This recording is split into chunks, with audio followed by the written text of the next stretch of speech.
Muito bom dia a todos. Eu me chamo Túlio Micael Carré, sou estudante do curso da Agronomia da Unijuí. Venho por meio desse vídeo, então, falar para vocês sobre meu trabalho da disciplina de Plantas de Lavoura 2, que esse trabalho, então, seria o ensaio de viabilidade de fungicidas, cultivares e artesanias. O professor orientador, então, é o Ivan Ricardo Carvalho, e o trabalho ficou da seguinte maneira. As curiosidades referentes à cultura, que seria o trigo, então, ela é uma gramínea cultivada em todo o mundo.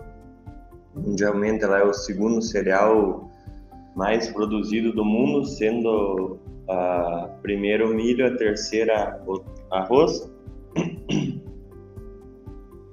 Ela tem um bom desenvolvimento, então, e é muito utilizada. O gênero dela seria o Triticum, família Poácea. O grão de trigo são muito saborosos e nutritivos. Eles são utilizados para fazer a farinha, então, já que a farinha é oriunda do trigo, é a partir do trigo que é feito pães, cereais e massas. Então, acredita-se que o trigo esteja originário de gramíneas silvestres que se desenvolveram nas proximidades do rio Tigre e Eufrates, na Ásia. Dentre dos maiores produtores, destaca-se então em primeiro lugar a União Europeia com 139 milhões de toneladas, a China com 137 milhões de toneladas e a Índia com 109,5. O Brasil, então, nessa ranking ficaria em 15º lugar com em média 15 milhões de toneladas ano. Aqui é onde o trabalho foi desenvolvido. Esse trabalho foi desenvolvido na área do Irder, que está localizada no interior de Augusto Pestana. Essa área, então, quando eu peguei para começar o projeto, o trigo já estava implantado, sendo que a sua semeadura foi feita no dia 1 de junho de 2022, foi feita adubação de base e adubação de cobertura nitrogenada utilizando ureia, onde foi aplicada na quarta folha e numa quantidade de 150 kg por hectare. Aqui então seria o croquis das aplicações de fungicidas. Essa mesma área estava destinada ao meu amigo colega o Marcos, para ele realizar o TCC dele. Então, antes de eu tomar qualquer decisão, eu entrei em contato com ele para a gente decidir como seria feito esse trabalho e o que nós iríamos utilizar na área.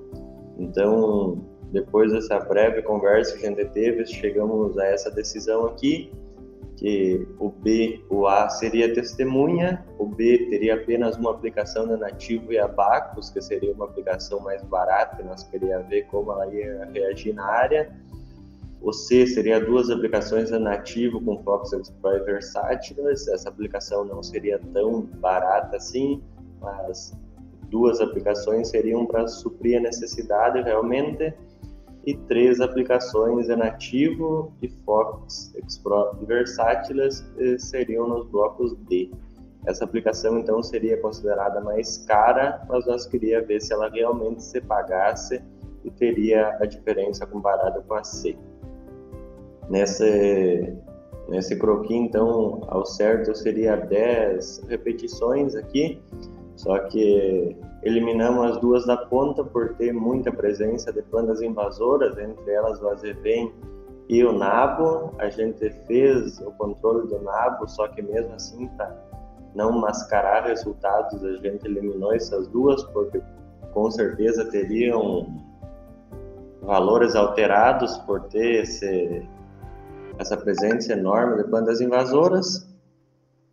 Então, após tomar essa decisão, a gente analisava a área uma vez por semana para ver se teria a presença de algum inseto, uma praga, algum fungo, alguma coisa na área, mas por ser um ano atípico, diferente dos outros, que tudo favoreceu, não teve a presença de muitos patógenos ou invasores na área, e por a área ser a primeira vez utilizado o trigo. Então aqui as variedades que foi utilizada, sentido Herder suíno, esse sentido seria então a sede do Herder, considerando suíno. Então ficou da seguinte maneira: Tebil Audax, Bela Joia, Madrepérola, Ponteio, Triunfo, Ágile, Toruque e Tebil Astro. A primeira prática que a gente decidiu realizar foi a roçada das parcelas, onde a gente utilizou uma roçadeira a gasolina para fazer isso, para facilitar o nosso deslocamento, tanto na hora de avaliar MIP e MID, quanto na hora de fazer as aplicações, né, para ter mais facilidade e também para ter mais precisão na hora da aplicação, né, para não ficar andando no meio das parcelas, assim, enroscando entre os trigos. Então, aqui, como comentei antes, foi feita a primeira aplicação de herbicida, a primeira e única, no caso, né, que a gente aplicou 2,4-D para o controle do nabo forrageiro. Essa aplicação foi feita quando o trigo estava em pleno perfilhamento, já que foi feita nesse momento, o trigo não teve nenhum dano, não teve espigas torcidas ou dobradas, e teve uma eficácia de praticamente 100%. Realmente eliminou bem o nabo. Aqui, como a gente fazia a aplicação dos fungicidas, a gente fazia com uma máquina costal elétrica, usando sempre os EPI necessários e feito em toda a área. A primeira aplicação, então, que foi nos blocos B, C e D, com diferentes tratamentos, mas ambas foi no dia 26/8/2022. A segunda aplicação, que foram somente nos blocos C e D, já que a aplicação B teria só uma, foi no dia 14/9/22. E a aplicação somente no bloco D e a última foi no dia 28/9/2022, 14 dias após a segunda aplicação. Então, a gente, depois de fazer essas aplicações, continuamos acompanhando, só que no lugar de uma vez por semana, a gente ia de 10 a 12 dias, de cada 10 a 12 dias. Aqui, então, a gente fez a colheita das parcelas, não necessitou a aplicação de nenhum tipo de maturador na área. A área teve maturação uniforme, não necessitando, então, de nenhuma aplicação.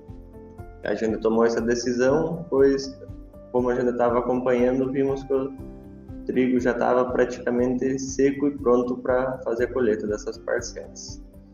Então, eu fiz a colheita com a ajuda do Marcos. A gente coletou todas as plantas dentro de 1 metro linear. Essas plantas, então, foram trazidas até o campus da Unijuí. Ali a gente fez análise qualitativa e quantitativa. A gente avaliou o tamanho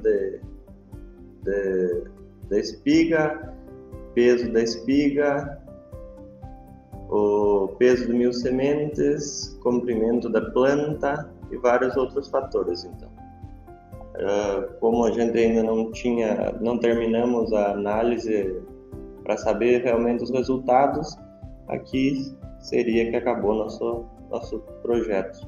Farei o resto mostrando os resultados e ficará de prontidão com o professor Ivan. Então, eu agradeço a atenção de todos e agradeço também ao professor Ivan e os seus monitores que ajudaram no desenvolvimento desse projeto, e agradeço muito também ao Marcos, que me auxiliou durante todo esse projeto, esse trabalho, não deixando nada faltar lá e me ajudando nas aplicações e na colheita. Muito obrigado a todos, então.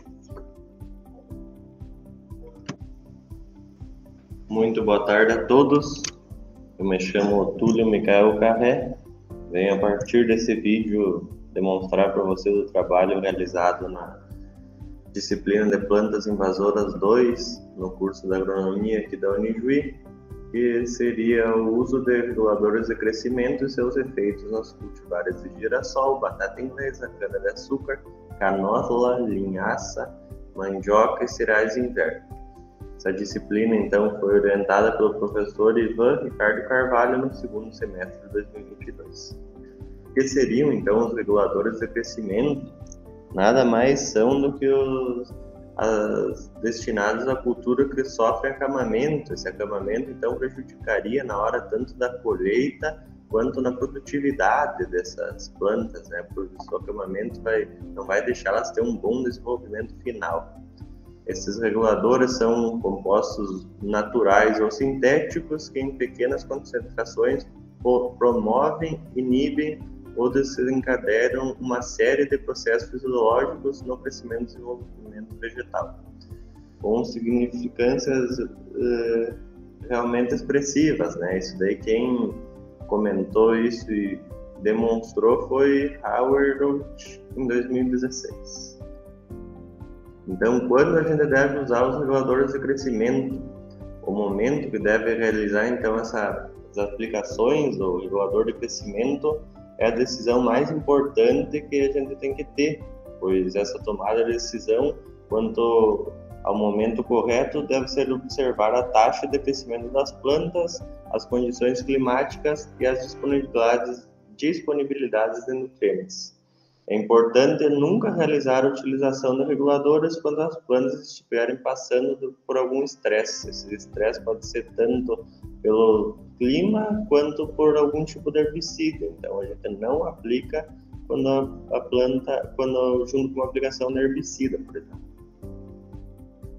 Então, os reguladores de crescimento nas cultivares de trigo, cevada, centeio e triticale, que são os cereais de inverno, são uma classe da família Poaceae, apresenta uma grande importância econômica para a região sul do Brasil.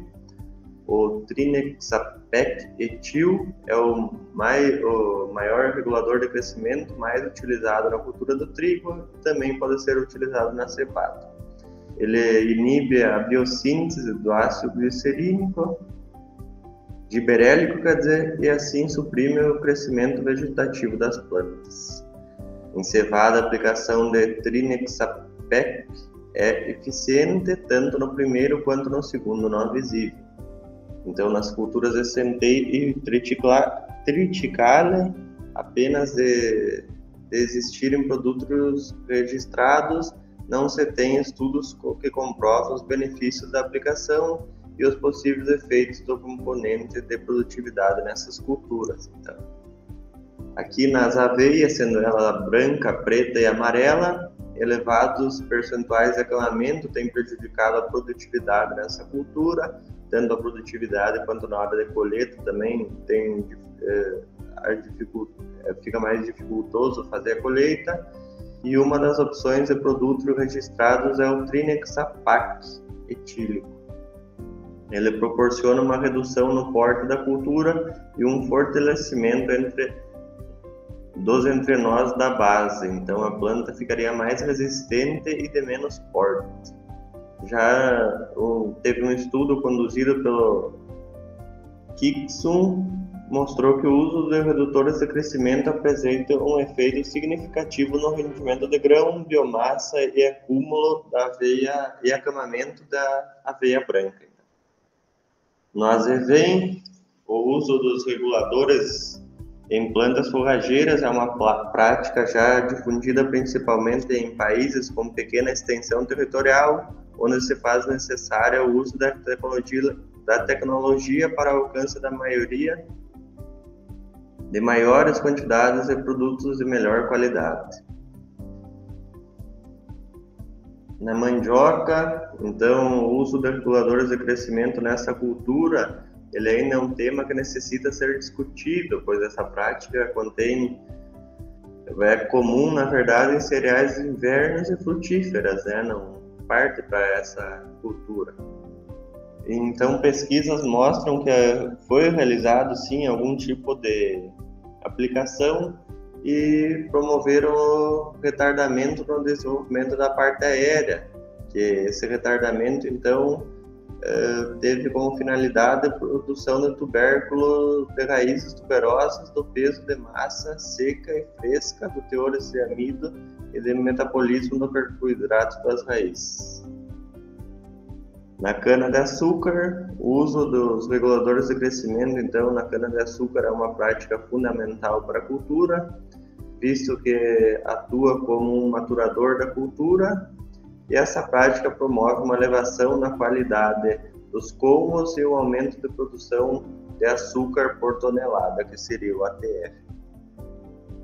Então, a redução no crescimento da cana-do-açúcar promove o processo de maturação feito entre esse que é muito importante para regiões onde a cultura apresenta demasiado desenvolvimento vegetativo em razão de não ocorrência de condições climáticas adequadas ao processo de maturação natural. Girassol, então, que vários fatores influenciam na produtividade da cultura. O porte pode aumentar a perda na hora da colheita, principalmente na hora de corte, por conta de acamamento também. Ela pode cair, quebrar facilmente, se ter épocas chuvosas ela pode tombar o pé também. E na canola, a canola também é uma cultura que apresenta uma grande dificuldade de manejo. Naturalmente, a canola apresenta uma maturação desuniforme, culminando em grandes perdas no momento da colheita. A aplicação de desfolhante como o Teflon surge como um método alternativo para a redução de perdas de grão por debulha na pré-colheita da cultura, pois o produto age como um fitorregulador de ação lenta que atua na liberação de etileno em contato com o tecido vegetativo. Na linhaça, apesar de ser importante para a nossa região, pois é muito utilizado em diversos campos, o regulador de crescimento na linhaça não existe dados que comprovam sua eficiência de molécula na cultura, com o objetivo de diminuir a altura das plantas e evitar que ocorra o tombamento. Nem no Ministério da Agricultura, Pecuária e Abastecimento não registra nenhum regulador de crescimento para esse uso. Na batata inglesa, então, a produtividade está diretamente relacionada com a capacidade da planta de produzir carboidratos na parte aérea e mobilizá-los para os tubérculos. Então, o uso de reguladores de crescimento nessa cultivar é importante também, porque a parte aérea, se ela se desenvolve de grande quantidade, ela causa sombramento, e a batata inglesa não tolera muito sombramento, sendo assim prejudicial para ela mesma. Então, um experimento descrito por Nunes em 2017 avaliou os efeitos do regulador de cloreto de mepequat, cloreto de chlormequat, trazol e proxadiona cálcica nas cultivares de ágata e mundial. Então, a avaliação na ágata mostrou um efeito semelhante nas características de produtividade de tubérculos e crescimento, com exceção da proxadiona cálcica, que reduziu a qualidade de pós-colheita dos tubérculos. Então, a conclusão aqui que eu tive foi que o uso dos reguladores de crescimento é uma ferramenta muito importante para que o produtor possa tentar aumentar a resistência de suas plantas ao acamamento e tombamento. Essa prática é bastante comum em algumas culturas, como em cereais de inverno, mas ainda necessita uma maior quantidade de estudos para entender o comportamento em outras culturas, como canola e linhaça, perante a aplicação dessas alternativas. Porém, então, seu uso incorreto pode trazer prejuízos para a cultura, como diminuição de produção, da qualidade e também aumento de custos, culminando em um menor rendimento da área. Então, sempre lembrar, como eu comentei antes, fazer a aplicação no momento certo, na hora certa e quando a planta não estiver passando por nenhum tipo de estresse. Seria isso, então, minha apresentação. Agradeço a atenção de todos, agradeço ao professor Ivan e agradeço aos monitores que me ajudaram no desenvolvimento desse projeto. Obrigado pela atenção de todos.